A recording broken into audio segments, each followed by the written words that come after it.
Nabi itu tahu bahwa akhirat itu tidak bisa batasi Allah. Kamu tidak bisa nyemprit Allah. Allah, ini akhirat loh. Amal sudah ada manfaat. Ingat itu. Tidak bisa seperti itu. Allah itu nggak bisa tunduk sama konstitusi yang bernama akhirat. Artinya Allah meskipun di akhirat tetap duwe hak yaf'alu ma yasa atau yaf'alu ma yurid. Nggak bisa kamu terus wah ini akhirat amal ra iso dikirim wong mati, amal ra iso dikirim. Yo pangeran kok mbok atur. Makanya ada kiai mengatakan kodok qadar ra iso dirubah, itu kamu.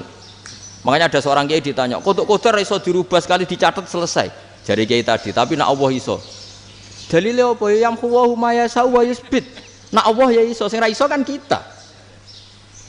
Nah, Nabi itu tahu betul meskipun akhirat itu Allah masih bisa dinego saking baiknya. Ya Muhammad irfa' ra'sak wasal tu ta' wasatu safa. Semat sirahmu angkat. Kowe njuk apa tak turuti. Terus semenjak itu Nabi minta apa? Syafaat. Karena dulu ulama itu sudut pandangnya itu ya seperti itu. Ada yang ulama suka ibadah itu sholat, ada yang milih tidur. Sampai Imam Ghazali bilang suatu saat ibadah terbaik di zaman akhir itu tidur kan. Sholat saja kalah sama tidur kan. Tapi itu loh ya, yang wajib tetap loh, terus kamu gak sholat wajib. Begini beliau mencontohkan itu. Ada orang sholat tahajud terus obsesinya itu ingin hajatnya terkabulkan. Sementara yang tidur obsesinya nikmati rahmatnya Allah, boleh tidur, bisa tidur. Kata Imam Ghazali, timbang kita tahajud terus nuntut pangeran aduk turu katanya. Mergo engko dia akibat terus setan memberi bisikan, lo nyatanya kamu tahajud ya gak terkabul, berarti cerita bahwa Nabi ngendikan kalau doa tahajud mustajab enggak. Daripada ngono kan turu ora tau donga. Timbang abri-abri Islam ya, timbang ngelek-ngelekin apa? Islam. Jadi ulama itu mulai dulu itu sudah berpikir. Banyak orang menjadikan tahajud salat malam itu media untuk hajatnya. Dan kalau gak kesampaian ini mutung. Nyalahkan kiainya ijazah ramandi. Macam. Daripada ngono ora usah apa? Tahajud wis turu. Dan jenis kayak ini tuh banyak. Makanya ulama kayak saya itu saya naik dewi itu ya jarak. Saya sering didolani muhibbin terus bilang Gus saya doakan gini-gini saya mau nyalon bupati atau saya gini. Saya bilang gak waduh orang dongo nak ramandi darani ulama dongane ramandi. Nak mandi kamu jadi bupati tetap nganggep karena beli. Sopo sing raro bupati saya gak beli. Ribet kan? Ketika mereka jadi ngunsurkan doa kamu apa karena kemarin beli? Yang beli maksudnya nggak beli nggak usah tersinggung. Jadi ribet ngadepin. Nggak artinya gini loh, doa itu jangan dipakai begitu loh. Kalau minta nasihat tak nasihati jadi bupati yang baik, gubernur yang. Kalau minta doa itu resikonya. Akhirnya kiai kalau diminta doa ya doa sebenarnya diisinya itu nggak doa kemenangan. Selamat. Itu nggak selamat gitu. Karena ribet. Makanya Islam itu doa itu setelah iman. Aturan iman benar baru doa. Aturan iman benar termasuk Allah itu yaf'alu ma yasha, boleh melakukan yang dikehendaki. Allah enggak boleh terdikte oleh doa kita, enggak boleh. Ya saya ulang lagi ya, mazhab Hasan Asyadzili ini khas kita. Jadi la ilaha illallah itu didahulukan sebelum istighfar. Tapi kebalikannya mazhab Imam Sanusi itu dibalik. La ilaha illallah itu kalimat yang sakral. Karena yang sakral dibutuhkan muqaddimah, yaitu yang melafadzkan harus yang sudah bersih, yang sudah steril baru melafadzkan la ilaha illallah. Maka dalam mazhab Sanusiyah istighfar dulu baru la ilaha illallah. Nah, cara mazhab Abu Hasan Asyadzili kebalikan, istighfar itu sah setelah sahnya tauhid. Kamu ikut mana tuh? Asyadzili apa Sanusiyah? Alhamdulillah sama-sama tidak paham ya sudah. Akhirnya sudah. Ya saya nggak kemana-mana kan gitu. Jadi apa ya? Terus ini saya teruskan ini biar khas pesantren atau khas NU lah, kalau bahasa Pak Rektor khas NU. Ini Ben sampean tahu beberapa perbedaan itu lazim, halaman 24. Ya, halaman 24 sama 25. Tak baca ini masih orisinil. An Sufyan bin Uyainah ini juga gurunya Imam Syafi'i. Kata Sufyan bin Uyainah, beliau cerita, kana Isa wa Yahya alaihi masalam ya'tiyanil qaryah. Fayas'alu Isa an syirari ahliha. Wa yas'alu Yahya an khiyari ahliha. Jadi Nabi Isa dan Nabi Yahya itu satu generasi, sama-sama masih muda. Kalau di satu kampung yang Nabi Yahya tanya, ini keluarga terbaik siapa? Saya mau nginap di situ karena kumpul orang baik itu nyaman. Kalau Nabi Isa kebalikan, keluarga terburuk mana ya? Saya tak di situ. Nah terus akhirnya faqala lahu Yahya, lima tanzilu ala syirarin nas. Kenapa kalau kamu bermalam kok malah kumpul orang-orang yang nakal? Innama ana tabibun udawil mardo. Saya ini nabi, para dokter. Di mana-mana dokter yang ngumpuli yang sakit, ngobati yang sakit. Makanya di NU itu ya banyak Kiai Jazab mengumpuli yang nakal-nakal. Nak tepak yang ngentas yang nakal, nak ora tepak ya katut. Ini adu nyali lah sudah gitu. Tapi itu ada ilmunya, yaitu niru Nabi siapa? Isa. Kalau kamu dokter penelitian tuh cari daerah yang banyak pandemi apa yang bersih? Yang banyak pandemi, karena yang namanya penelitian ya di situ kan. Kalau kamu dakwah ngentas kemiskinan, ke daerah miskin apa daerah kaya? Nah sama, kalau ngentas kefasikan ke daerah fasik apa daerah orang soleh? Fasik. Ya, tapi itu Nabi Isa. Nah kalau kamu tidak Nabi kan potensinya kan ngadut itu. Tapi setidaknya bahwa kita sering disalahkan karena punya beberapa tokoh yang ngancani fasik-fasik, itu sebenarnya ada dalilnya, yaitu Nabi siapa? Isa. Nah terus masalah tegas dan lunak. Ketika ada mahasiswa misalnya pacaran, boncengan lanang dan perempuan, itu pilihan kita apa? Kalau tegas, terus gak mau mendengar kita. Misalnya gini contoh gampang, tak beri contoh Pak D. Jangan orang tua, nanti secara fikih itu beda. Nah ini kan kita orang pesantren, nah, biasa ngaji fikih detail. Kamu Pak D seorang perempuan, mahasiswi misalnya, sering pacaran. Setiap ke situ sama pacarnya kamu diam saja. Padahal kamu dosen keislaman. Mesti pamanaan kamu nyimpulkan, ternyata pacaran itu tidak apa-apa. Buktinya Pak D itu tidak negur, menengahi. Ini berarti as-sukut alal mungkar. Tapi kebalikannya, Pak D ini terkenal keras. Nak rono mesti ada aku ponaan. Akhirnya yura rono. Mesti ngerti nak mesti diamuk. Nah, dua orang ini sama-sama gagal kan? Yang lunak menjadikan ponaannya pacaran terus karena enggak negur sehingga dikira membolehkan. Sing keras juga enggak sempat bina wong rono era wani. Akhirnya dua orang ini sama-sama enggak ketemu, sama-sama enggak berkesempatan membina kan? Gagal membina kan? Karena yang keras ponaannya enggak pernah situ, berarti enggak bisa bina kan? Yang lunak membiarkan berarti juga ada bina. Nah, Islam itu antara dua itu. Ya agak terlalu lunak, enggak terlalu keras. Karena kalau terlalu keras, misalnya ada kiai terlalu keras, lu masyarakat mau tanya itu gimana? Lari kan? Dulu saya ini punya pengalaman pribadi. Saya ini kan kecelok orang alim. Itu kalau pernah ya saya itu berusaha ya pokoknya ya umumnya orang alim lah. Tenang, terus anteng, enggak gejlok-gejlokan. Itu enggak ada yang tanya. Saya mimpi ketemu beberapa ulama itu disalahkan. Terus umat saya kalau mau tanya itu ke siapa? Wong alim wis wibawa, meneng tambah banget wibawane. Bala Quran sering gojlok rektor macam-macam. Terus wong wanita kok, saya biasa ke pasar pandangan dicegot orang. Gus, putri saya itu sering keluar darah tapi melebihi batas haid gini-gini. Kalau badhe sowan jenengan, gak usah sowan ning kene mbek ngadeg-ngadegan. Terus tanya, yang haid berapa hari, Gus? Ya supaya rudat ilal adat sebelum dia punya penyakit istihadah itu berapa? 6 hari ya sudah, kembali 6 hari lainnya mustahadah, tetap sholat, tetap normal. Tapi kalau sawi bawa, moro pasar gue tasbih seduwilu. Iku mesti wong salaman njaluk donga yakin. Tapi baru kayak rada uraan ketemu wong-wong, dol pening ndi? Mak pening ndi? Gus beneran Gus ketemu jenengan kula wingi badhe tua kok. Akhirnya tanya.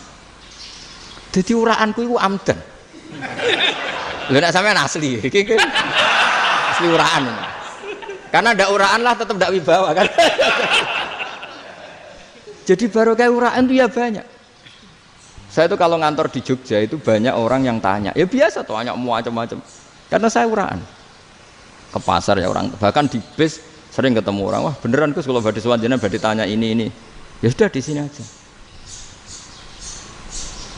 Jadi semua itu diilmoni. Nabi itu punya sisi yang dua-duanya jalan. Memang beliau luar biasa, dipilih Allah yang luar biasa. Nabi ketika wibawa itu banyak sahabat yang bahkan mengenali wajahnya aja tidak bisa. Ka'anna ala ru'usihim at-thair. Bayangannya seakan-akan di kepalanya itu ada burung yang takut terbang, saking antengnya. Tapi Nabi sekali mengeluarkan job, sekali santai, itu sahabat tanya itu sampai yang nggak pantas ditanyakan. Nabi saya tadi kumpul istri saya, tapi tidak inzal, itu wajib mandi ndak? Aro'aita law anna ahadana ya'ti imro'atahu walam yunzil. Itu ya ditanyakan. Nabi mun kumpul itu betul saged inzal sepundi. Guys, betul lagi. Terus ya ada yang tanya macam-macam. Ya saking ada sahabat dipanggil Nabi tambah lari, dipanggil lagi tambah lari. Panjenengan nyeluk, oh pas kula kumpul bojo kula. Lah kula kuwatir jenengan orang suci, saya belum mandi, makanya saya lari. Terus Nabi ngendikan innamal mukmin thahir, ya nak masalah ketemu kiai ra apa-apa ijek junub. Penting kok nak salat ya adus sik. Tapi Nabi sekali pakai madzahirul jalal, tapi pakai wibawanya, itu orang enggak berani ngomong. Tapi sekali Nabi rileks, itu orang bisa tanya apa saja, termasuk halal yang enggak pantas. Ada sahabat itu tanya lucu, tanya Maimunah. Maimunah itu ya cantik tapi sudah agak tua lah. Maimunah, ya umal mukminin, hukumnya ngambung bojo pas Ramadan piye? Wah gak roh aku, gak tahu diambung kan Nabi pas Ramadan. Tanya Saudah, wah malah ngarah diambung kalau Saudah itu kan wis tuwa itu. Lucunya istrinya dia jawab, tanya Aisyah yang mungkin Nabi, iya yang mungkin tanya Aisyah. Itu yang usul ya istrinya Nabi Maimunah. Selalu Aisyah, tanya be Aisyah. Ya Amirul ya umal mukminin gini-gini. Wah Aisyah yang cantik masih perawan kan. Qabbalani Rasulullah bahwa oh Nabi biasa ngambung-ngambung pas Ramadan dan beliau tetap puasa. Akhirnya fakih ngarang kan wa takbil fi Ramadan wa tublah la tubtilu shauma ngambung ora. Iku ya udah biasa di sini. Ya nasi bojone ayu. Ndak ini artinya seasik itu gitu. Jadi garwane Nabi sing ngrasa rodok tuwa. Wah, aku ora tahu. Kok Aisyah. Serilek itu dulu itu. Maksudnya orang Islam pertentangan itu. Maksudnya ini ya balik semua ini bedanya orang pesantren sama orang kampus. Kalau orang kampus mau cerita agama itu rahmatan lil alamin, tapi nyontokno rileke ora iso. Agama itu rilek, tapi nyontokno rileke ora iso. Mergo ya rapati ngaji. Contohnya ora iso, dadi mau gawe kaidah kok Islam itu rahmatan. Jadi Nabi itu lah, Allah juga gitu. Allah itu kalau sudah memperlihatkan madzahirul jalal, itu mbok malaikat Jibril rawani. Ketika Allah dengan madzahirul jalal. Tapi kalau Allah dengan madzahirul jamal, madzahirul apa? Jamal. Iku yo gojol-gojol kan ambek makhluk gojol. Yo buli-bulian cara sakniki. Ya sampean delok ning hadis syafaat itu, akhiru man dakhalal jannah atau akhiru man kharaja minan nar itu di beberapa judul. Ada seorang rojul yang ahli neraka ya, dintas mbek pangeran terus didudono swarga. Gusti, swarga sengiler tok ora wong wayu roh, wis ngiler tok. Ngerjaluk Gusti mosok roh tok ora oleh mlebu. Jarimu asal mlebu metu kon neraka ora jaluk-jaluk meneh. Sumpah lho ya, gak jaluk apa-apa meneh. Mboten Gusti. Sekali saya keluar dari neraka ndak akan minta apa-apa lagi. Wis. Wallahi, wallahi. La as'alu ghairaha. Maksudnya ghaira khuslah, ghaira tilkal khuslah. Ya niku pokoke selain keluar dari neraka saya ndak akan minta lagi. Didono swarga wong do kelon seru wibet kan. Sing bojone elek kan dendam dadi ning swarga iku. Swarga wis macam-macam. Gusti mosok roh tok ora oleh mlebu. Jarine janji ra njaluk meneh. Akhire ya wis didelokno neraka. Jadi pangeran jawabe gampang didelokno neraka. Roh neraka begitu menyakitkan, begitu ngeri. Sudah Gusti saya ndak minta surga, sementing nggak masuk neraka. Rabbana srif anna adzab jahannam. Setelah lama itu diadepno swarga njuk mlebu swarga, terus diadepno nang neraka. Akhirnya ya sudah. Saiki mlebu swarga gak apa-apa. Iku jawabe lucu. Atas taziu jenengan ngenyek kula. Wong karuan ra di swarga kok mlebu swarga. Terus akhirnya mlebu swarga, kan mlebu swarga tamanna, sangen-angen sing mbok jaluk apa? Barang angen-angen yang indah-indah, laka wa asratu amsal ya siku tak turuti wa asratu amsalih lan lipatan ke-10. Jawabe wong lanang ya lucu. Atas taziubi wa anta rabbul alamin. Jenengan pangeran kok ngenyekan. Maksudnya wis karuan aku ora pantes. Terus jare pangeran, la astaziubika walakinni alama asya'u qadir. Aku gak ngenyek kowe, pancen aku pangeran. Nuruti kowe iku iso. Jadi Allah sendiri ketika dengan madzahirul jamal itu malaikat ya ono sing wani bantah. Masyhur itu kan malaikat sing bantah pangeran ataj alufiya mayufsidu fiya wasfikut. Karena Allah dengan madzahirul jamal. Sing paling masyhur Nabi Musa. Nabi Musa itu ketika Nabi Mi'raj. Nabi Mi'raj itu beliau kira-kira di langit keempat lah yang masyhur atau kelima. Ngelangkai. Nabi Musa nangis, ya Rabbi ini apa-apaan? Orang sing ja'a ba'di kemudian melangkai makom saya ini apa-apaan? Dan Nabi Muhammad kan apapun hebatnya kan junior. Kok melangkai makom saya ini apa-apaan? Enggak fair. Sampai Nabi Muhammad itu tanya gini sama Jibril. Reaksi Allah gimana ketika melihat Musa seperti itu? Jawab malaikat Jibril lucu. Ya rohidatahu. Allah sapal gayane Musa. Biar.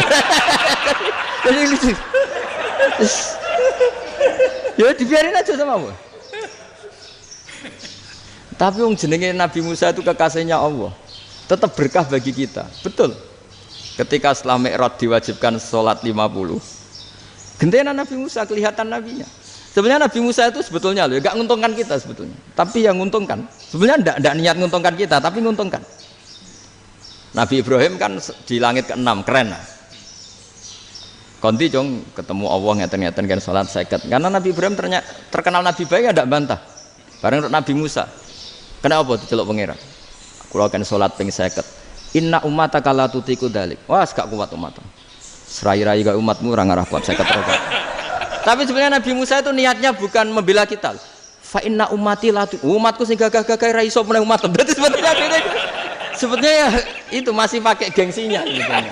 Wes ngono-ngono lah sementing kita untung. Sebetulnya dia itu gak terima. Wong umat saya aja yang lebih kuat. Gak kuat apalagi umatmu. Lah terus sebutin irji ila rabbika fas'alhu takhfif. Itu berarti Allah dengan madzahirul jamal. Sudahlah, datang ke Allah minta keringanan. Allah itu baik. Minta, ambek Allah diringanan mau 5 tok. Jadi cek 45. Balik ke Nabi Musa, piro 45, cek ra kuat umat. Wong umatku ora kuat dadi sebenarnya bela. Umatku ora kuat. Lho cara Nabi Muhammad model wong Malang, yo beda umatku mbek umatmu. Ribet kan? Beda. Lho Nabi Muhammad kan enggak seperti itu kan? Enggak punya akhlak Malang kan? Akhlak. Maksudnya akhlaknya mujur itu loh, enggak akhlak yang baik gitu loh. Ya, akhlak yang mujur bukan yang Malang gitu. Jadi Nabi ya manut. Tinggal 40 kan, dikurangi lagi 35 sampai 9 kali kan? Masyhur itu. Ya kan kalau dikurangi 55 kan berarti turun naik kan 9 kali. Lalu itu setelah 5 itu Nabi Musa aja usul, masih ragu. Itu cara Nabi munggah nentek. Ini entek ya. Terus iya ada tuntas betul. Bisa bebas. Terus munggah ado-ado lha opo? Ngapain itu? Akhirnya Nabi Muhammad sudah sampun ya kalimah Allah, saya ini malu sama Allah Musa. Sudah 9 kali dan diturutin terus. Jadi Allah kalau dengan madzahirul jamal itu Nabi Musa biasa nego sama Allah. Tapi ketika Allah dengan madzahirul jalal itu Nabi Musa enggak berani. Yaitu di hadisus syafa'ah. Hadisus syafa'ah ketika manusia datang ke Nabi Adam, ya'tuna Adam. Ya Adam anta abul basar ngene isfa'li ana inda rabbik. Kamu saya minta mensafaati kita. Nabi Musa, Nabi Adam inna rabbi qad ghadibal yawma ghadaban lam yaghdab qablahu mislah wa la yaghdab ba'dahu mislah. Ini Allah sedang murka besar dan tidak akan murka seperti ini lagi. Sudah saya tidak berani, nafsi. Nabi Ibrahim enggak, termasuk Nabi Musa ketika itu ya enggak berani. Karena Allah dengan madzahirul jalal. Itu Nabi Musa enggak berani. Sudah saya sendiri itu pernah salah. Yaitu saya membunuh seseorang yang enggak disuruh oleh Allah membunuh itu. Yang pas jotosi orang Kipti. Akhirnya datang ke Nabi Muhammad. Pas ke Nabi Muhammad, Allah dengan madzahirul jamal. Apa dengan madzahirul jamal sampai Kanjeng Nabi ngendikan analah saya akan memintakan syafaat kalian. Terus fa ahmadu rabbi bima hamida allamaniha rabbi. Saya muji Allah dengan pujian-pujian yang orang lain tidak tahu, hanya saya yang diajari, kata Rasulullah. Nah di sini menurut banyak ulama termasuk kitab yang saya baca, kenapa Muhammad sebagian namanya Ahmadu? Itu dari af'al tafdil fa Muhammadun ahmadu min ghairihi. Muhammad Rasulullah itu kalau muji Allah di atas cara mujinya Nabi yang lain. Jadi Ahmadu bukan dari fi'il mudhari' lil mutakallim tapi dari af'al apa? Tafdil. Fa Muhammadun ahmadu min ghairihi. bahwa Kanjeng Nabi Muhammad SAW itu cara mujinya Allah di atas pujian para nabi. Makanya di sini Sayyid Ali Zainal Abidin kalau muji hamdal hamidin wa fauqa hamdil hamidin. Jadi pujian saya ini di atas rata-rata cara mereka apa? Memuji. Yaitu sirinya apa? Nabi itu tahu bahwa akhirat itu tidak bisa batasi Allah. Kamu tidak bisa nyemprit Allah. Allah, ini akhirat loh. Amal sudah tidak manfaat. Ingat itu. Tidak bisa seperti itu. Allah itu nggak bisa tunduk sama konstitusi yang bernama akhirat. Artinya Allah meskipun di akhirat tetap duwe hak yaf'alu ma yasa atau yaf'alu ma yurid. Nggak bisa kamu terus wah ini akhirat amal ra iso dikirim wong mati, amal ra iso dikirim. Yo pangeran kok mbok atur. Kalau kita yang mengirimkan tidak bisa, tapi kalau Allah tetap bisa. Makanya ada kiai mengatakan kodok qadar ora iso dirubah, itu kamu. Makanya ada seorang kiai ditanya, kodok qadar ora iso dirubah sekali dicatat selesai. Jari kiai tadi, tapi nak Allah iso. Dalile apa ya huwa ma yasha wa yusbit. Nak Allah ya iso, sing ra iso kan kita. Nah, Nabi itu tahu betul meskipun akhirat itu Allah masih bisa dinego saking baiknya. Akhirnya Nabi sujud, masyhur itu terus, ya Muhammad irfa' ra'sak wasal tu ta wasatu safa. Semat sirahmu angkat, kunjuk apa tak turuti. Terus semenjak itu Nabi minta apa? Syafaat. Jadi makanya terus banyak GNU sing macam-macam lah. Sing ono sing potongane wedi terus hati-hati. Iku berarti makome Madhahirul Jalal. Ono sing amen guyon nek makome Madhahirul Jamal. Ono sing ra jelas ngene iki, sing ra jelas. Nak guyu buanter kok nangis yo buanter. Jebule urusan utang. Lah ini sudah yang udah. Jadi makanya yang rileks saja. Sebenarnya agama ini santai, rileks karena agama ini harus bifarohin wasururin. Enggak boleh agama ini dibawa dengan kekerasan, dengan antisosial. Karena agama ini harus kul bi fadlillah bi rahmati fa bidzalika falyafrahu, harus senang, harus rileks. Makanya saya jadi kiai itu senang takutnya gini. Sekali saya tidak senang jadi presiden buruk. Ternyata jadi wong alim ra enak, itu contohnya. Sampai merengut terus uripe susah. Nanti orang tidak berani jadi orang alim. Makanya saya buktikan bahwa saya lebih bahagia dibanding rektor. Nanti orang ingin jadi rektor semua, nggak ingin jadi orang alim. Iya, makanya ini kan bentuk kearifan lah.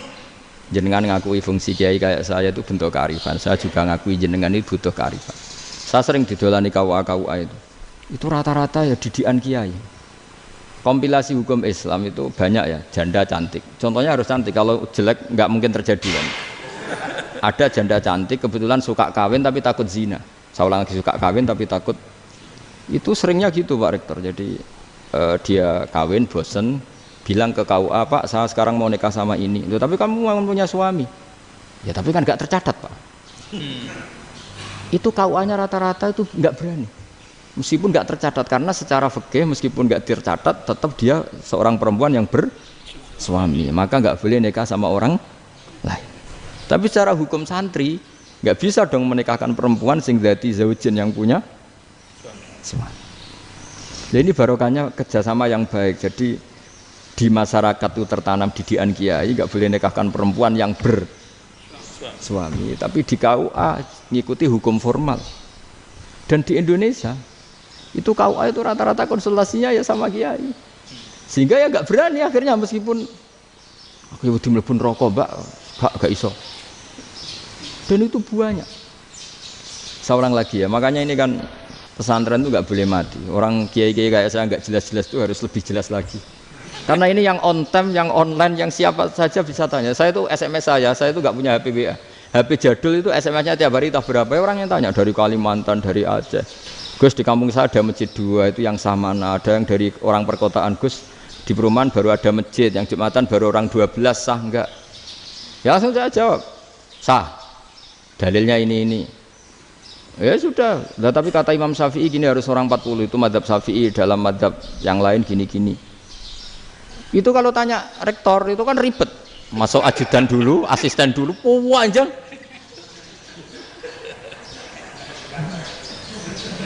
Wah itu kan ribet kan,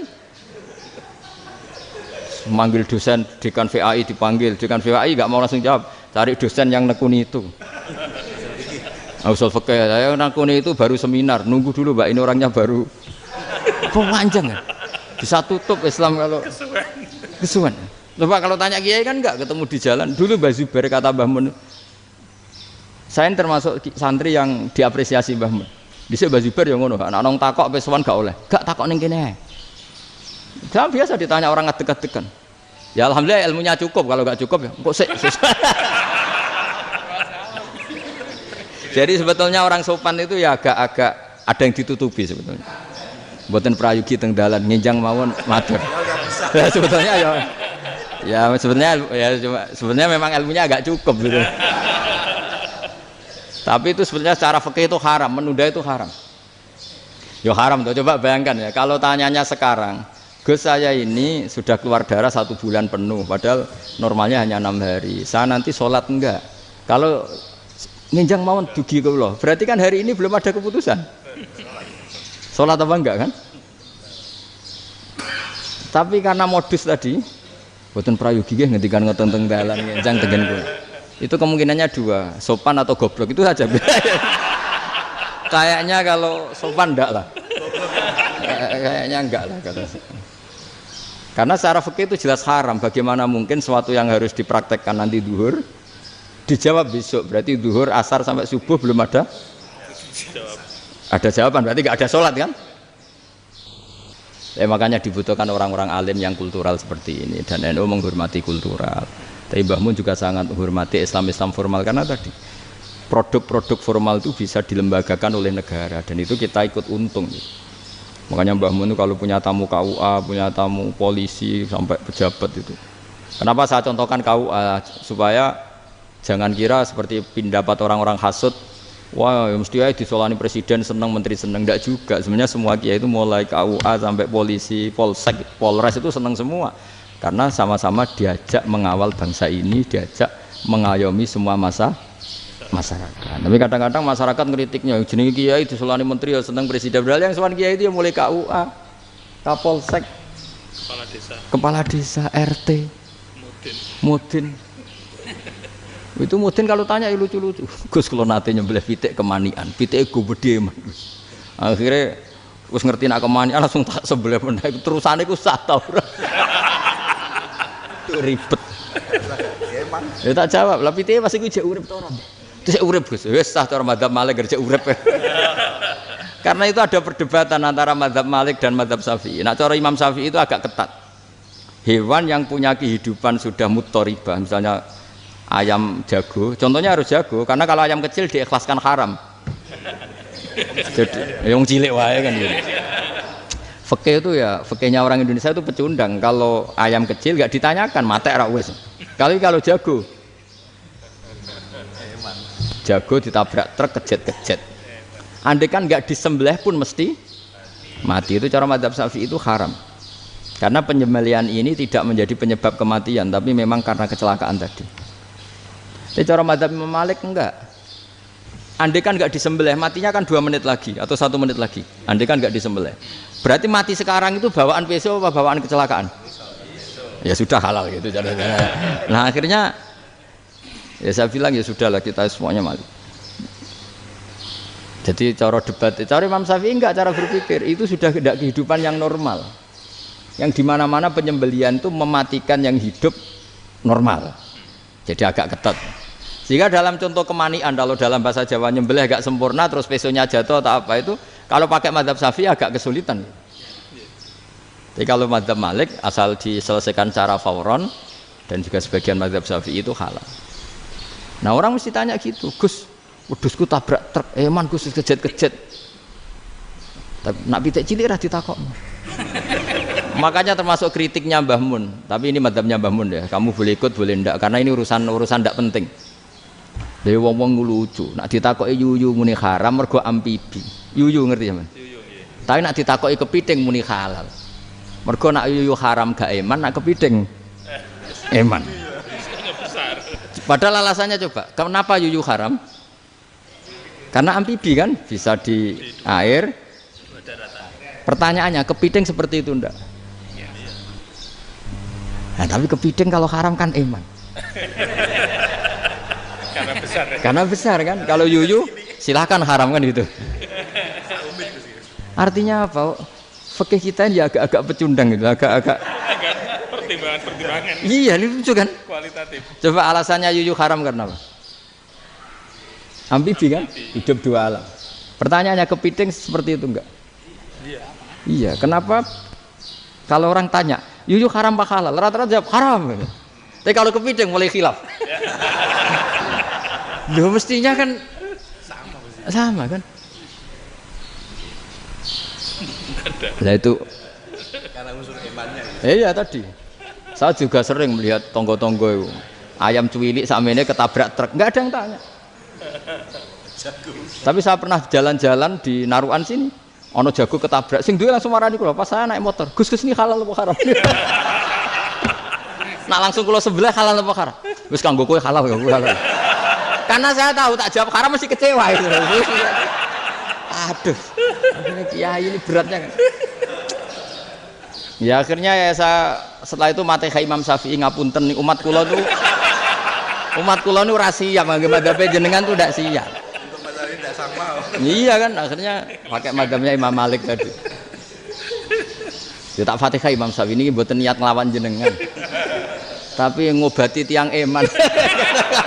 Mergo pitike besar itu. Jadi ini kan cerita ya itu makanya yang rileks saja lah bahwa Islam ini yang rileks, yang menyenangkan karena ya agama ini harus menyenangkan. Raditu billahi robba. Raditu itu seneng banget, ridho itu puas. Enggak boleh beragama pertuntungan terus emosinan ya marem atau raditu itu marem jadi yang nyaman. Ya saya kira demikian. Assalamualaikum warahmatullahi wabarakatuh.